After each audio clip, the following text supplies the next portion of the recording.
Hi, welcome to the show. I'm Richard Dunn.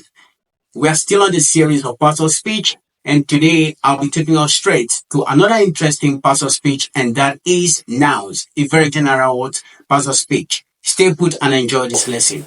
We are taking a look at nouns today. Nouns are also parts of speech, and they are very common as well, just like verbs that we talked about in one of our previous lessons. Now we'll take the definition of nouns first. Afterwards, we'll move to the types of nouns. Nouns are words that identify people, animals, places, ideas, and things. They serve as the subject or object in a sentence, indicating who or what is performing an action or being acted upon.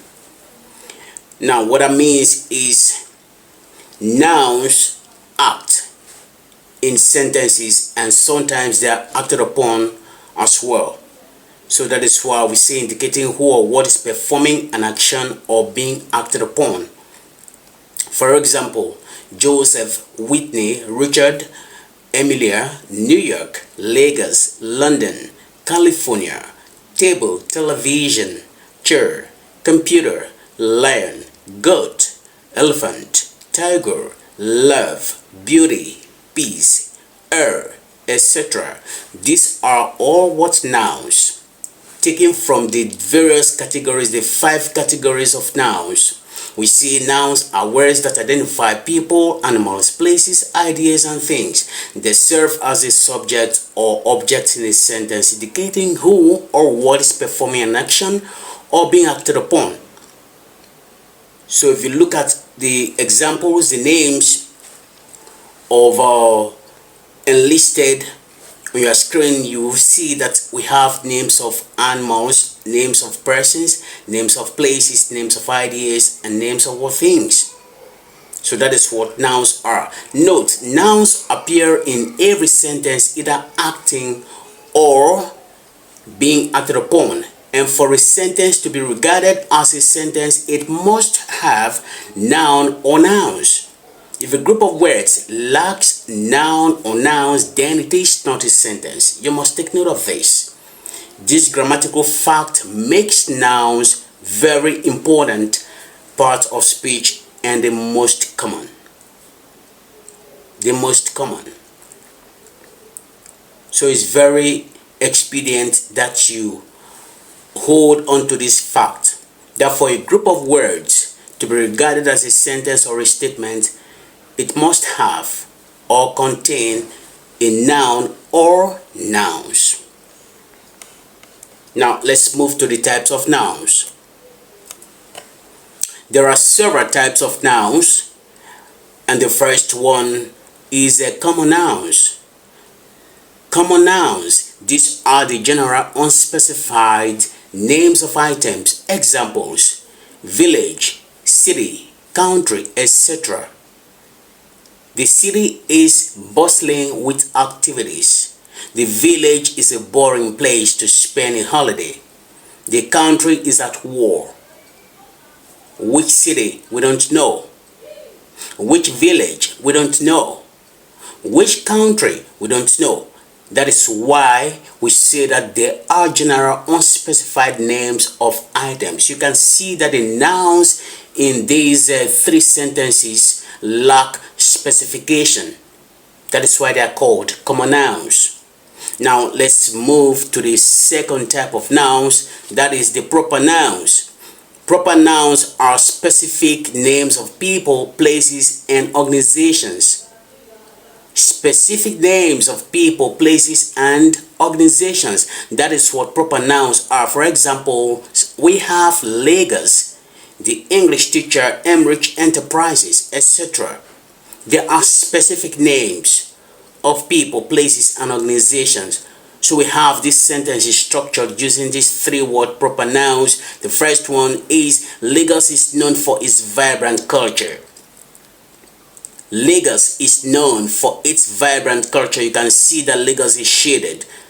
That makes it a proper noun in this sentence. The second one is the English teacher is good. The English teacher is our proper noun here, is on the shade of word a mood. So that makes it what a proper noun.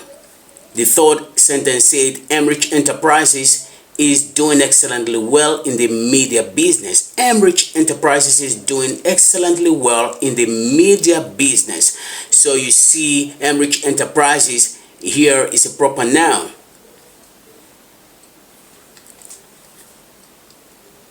So that is that on proper nouns. Let's move to the third type of nouns, and that is abstract nouns.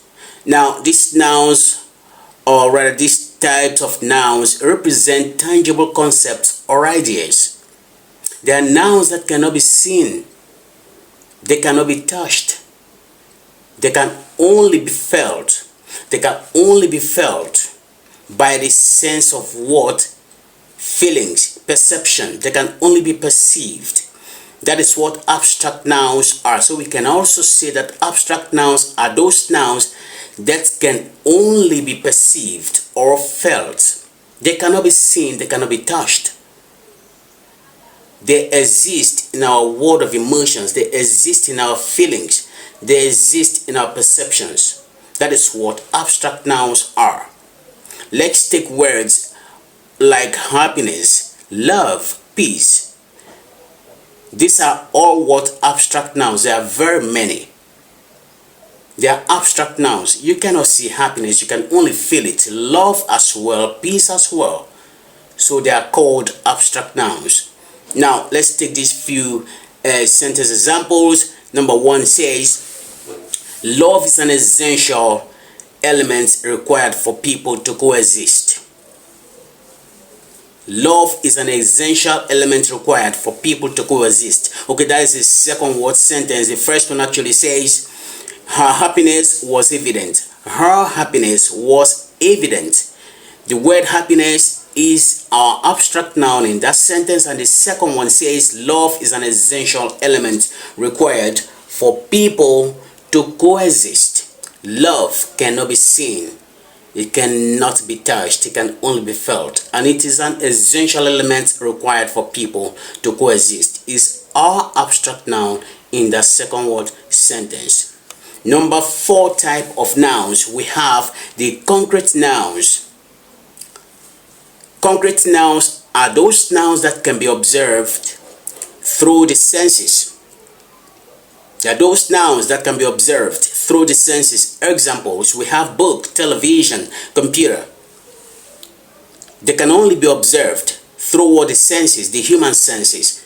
So we have these few sentence example structure this way. The book is on the table. The book, or rather book, is a concrete noun here. The television is well placed on the rack. Television shaded is our concrete noun in the sentence, and the last sentence says Jerry was seen browsing the internet using his computer. So computer is our concrete noun in this word sentence. These three concrete nouns can only be observed.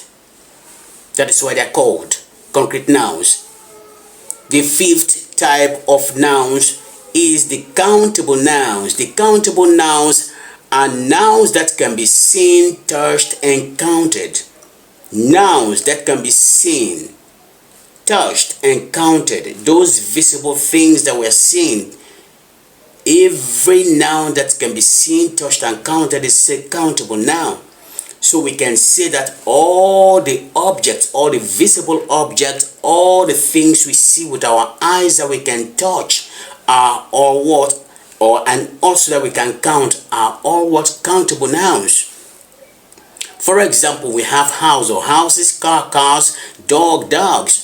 There are very many. All these are what countable nouns. They can be seen, touched, and at the same time counted. That is why they're called countable nouns. Let's take few sentence examples. He owns 3 houses. He owns 3 houses. Houses shaded is our countable what noun in that sentence. We have there are many beautiful cars in the garage.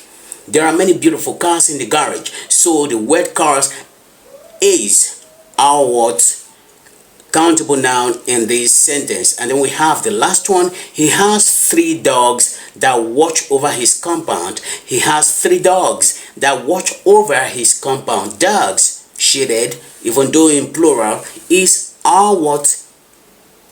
Countable what now in that sentence. So you can see that countable nouns are very simple. They are those nouns that can be seen, touched, and counted. Now let's move to the 6th word type of nouns.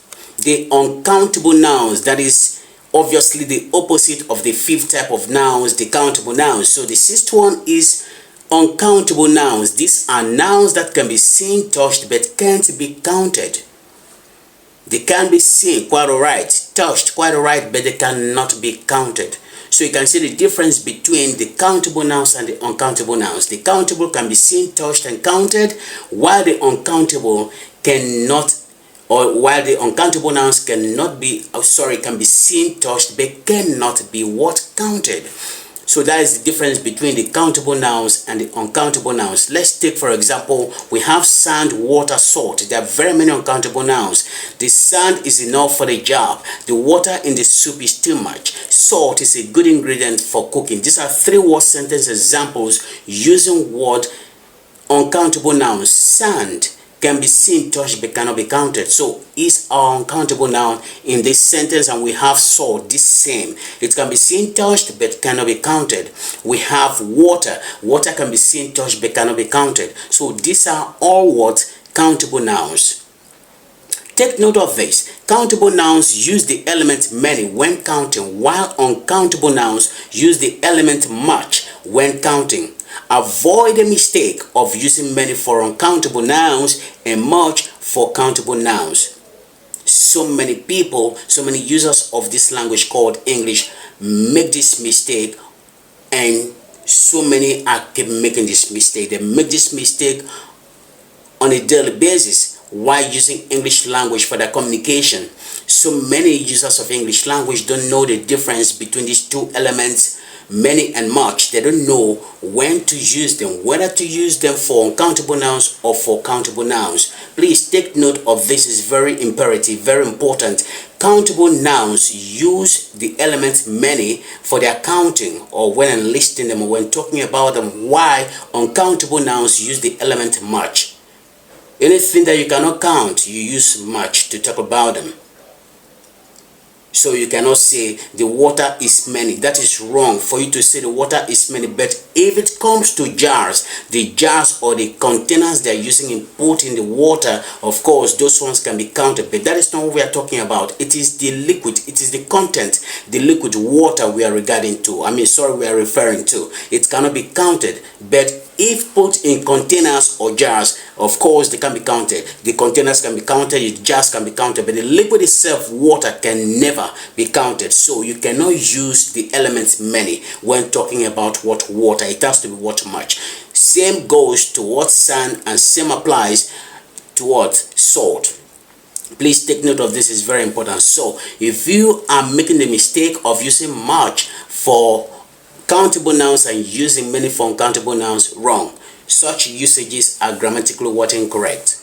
Grammatically incorrect. Please take note of this. Very important. Let's move straight to the next type of nouns, the 7th one. That is collective nouns. Collective nouns. Collective nouns are single entities or words used in representing a group. They are single entities or words used in representing a group. For example, we have team, army, class. Team is a collective noun. When you talk of team, you are talking of different persons. You are talking of different talents, different skills. You're talking of a group of many individuals that have come together to what? Exercise their skills or talents, to work, to do something. So a team of footballers, for example,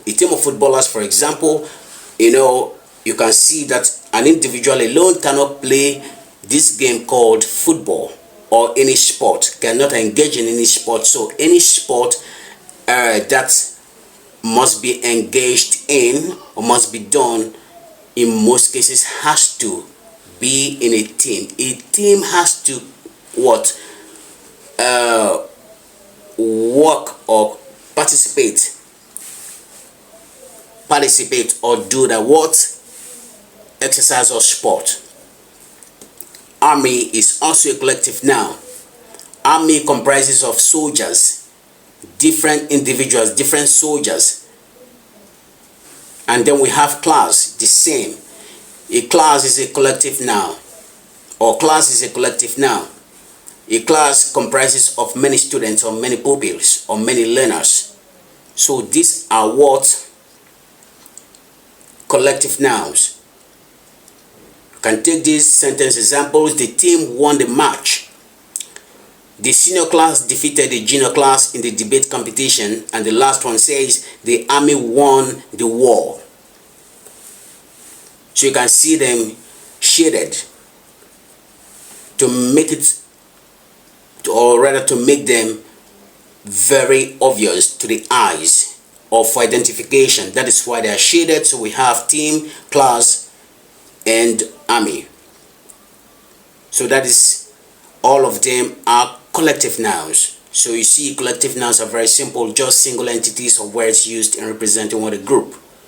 I've given you the examples for examples though, and also sentences. Take note of this, it's very important. Let's go straight to the last but not least, the eighth one, the eighth type of nouns, that is compound nouns. Compound nouns. We talked about compound the other time when we were talking, discussing one of the parts of speech we did in our previous lessons. And I told you that when you hear the word compound, what should come to mind should be a group of individuals, 1 or 2, 3 persons or more coming together. So here we have compound nouns. These are nouns formed by the combination of 2 or more words.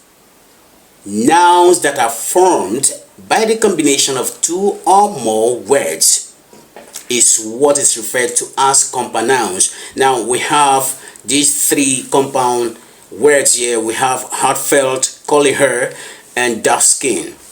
She gave me a heartfelt welcome. The girl with a curly hair is intelligent. The dark-skinned guy is the tallest. So these are 3 sentences using the shaded words, of course the compound nouns, to express this conversation or this communication. She gave him a heartfelt welcome. The girl with a curly hair is intelligent, and the last one says the dark-skinned guy is the tallest. So these are the these are the 8 types of sentences, types of nouns we have. These are the 8 types of nouns we have. Wow! I'm sure that was a very powerful teaching, a very powerful lesson, and I'm sure that you learned a lot. We looked at what nouns are, the types of nouns, and how nouns function in sentences. And I believe that you have taken a lot home from this lesson. If you have any question, what you don't understand, just drop it on the comment section, and I will oblige your request by giving you what you want. See you again in our next lesson. Thank you.